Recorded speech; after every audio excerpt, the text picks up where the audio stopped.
Assassin's Creed, Threads of Fate, Chapter 1, Whispers in the Shadows. Seoul pulsed with life beneath the neon lights. Skyscrapers towered over crowded streets, their polished glass surfaces reflecting a kaleidoscope of colors.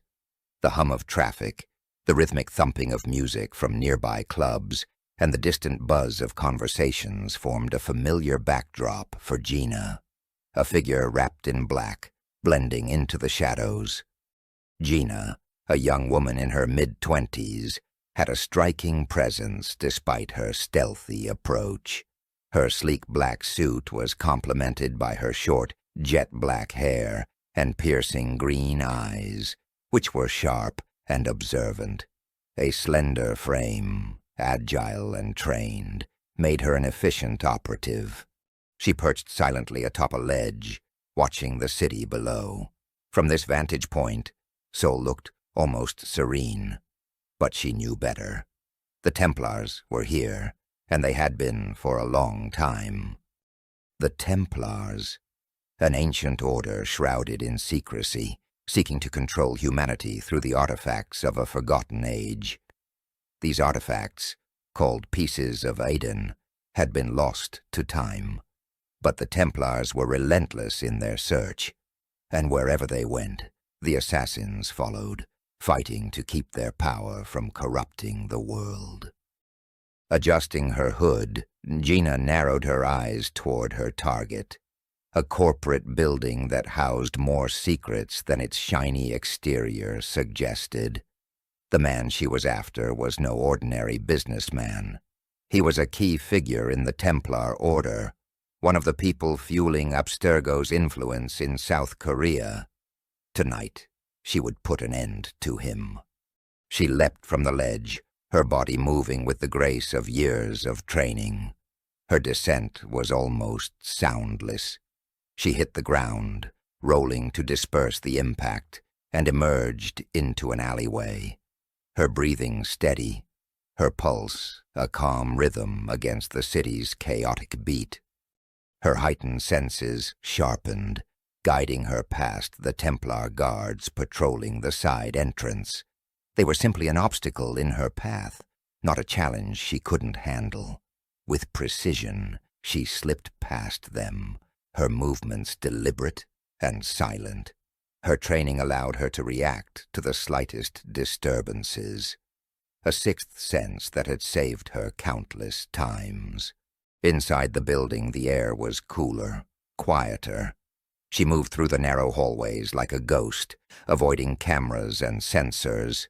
Her mind was focused. She had no room for distractions.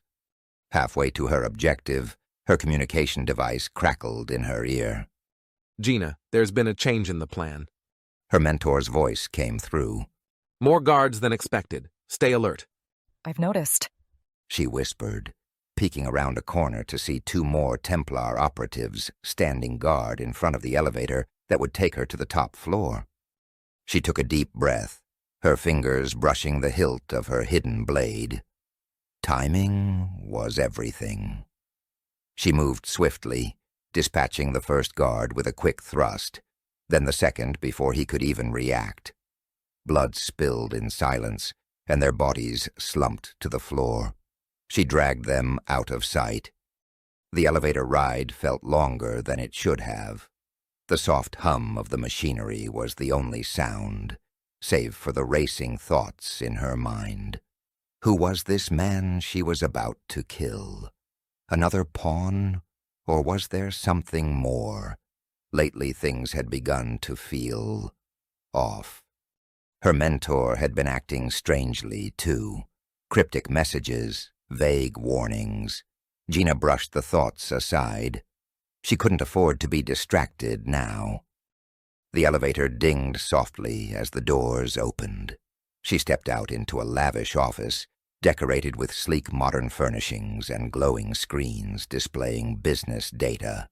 And there, at the far end of the room, stood Mr. Kang, the Templar executive. Mr. Kang was a tall man in his late 40s, with a distinguished air about him. His neatly trimmed gray hair and sharp, intelligent eyes gave him an aura of authority. His business suit was impeccable, and he carried himself with an unsettling calmness that contrasted sharply with the chaos Jina had just navigated. He turned, his face calm, as if he had been expecting her. "Ah, the famed assassin," he said, his voice dripping with arrogance. "I was wondering when you'd show up." Jina said nothing, her eyes narrowing as she stepped forward. She could feel the weight of her hidden blade beneath her sleeve, ready for action. But something wasn't right. This man was too calm.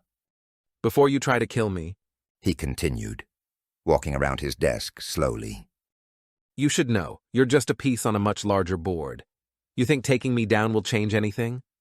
Gina's jaw clenched. She'd heard this speech before. Every Templar thought they were invincible, part of some grand scheme that no one could stop. "I don't need to change everything," she said, her voice low and dangerous. "I just need to stop you." She lunged forward, her blade slicing through the air, but Kang was faster than she expected. He sidestepped her attack with unnatural speed, his movements fluid and effortless, as if he was anticipating her every move. Gina's eyes widened. This wasn't normal. He shouldn't be this fast. Kang smirked. "Did you really think it would be that easy?" As they exchanged blows, Gina's focus shifted to something on his wrist, a small metallic object glowing faintly with an eerie light. It was strapped to his arm like a gauntlet, and every time Kang moved, the artifact seemed to shimmer, reacting to his actions. Gina's heart raced. That wasn't just technology. It was something more, something ancient.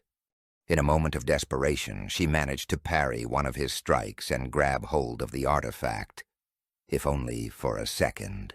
The instant her fingers brushed against it, a wave of energy surged through her body. Her vision blurred, and for a brief moment, she saw something.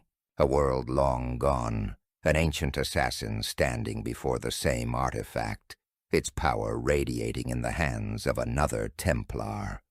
The vision vanished as quickly as it came, leaving Jina disoriented, her grip faltering.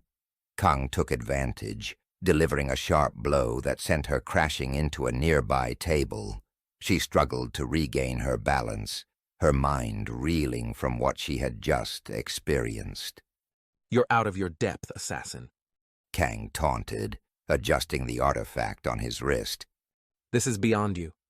Jina gritted her teeth, her mind still processing the vision.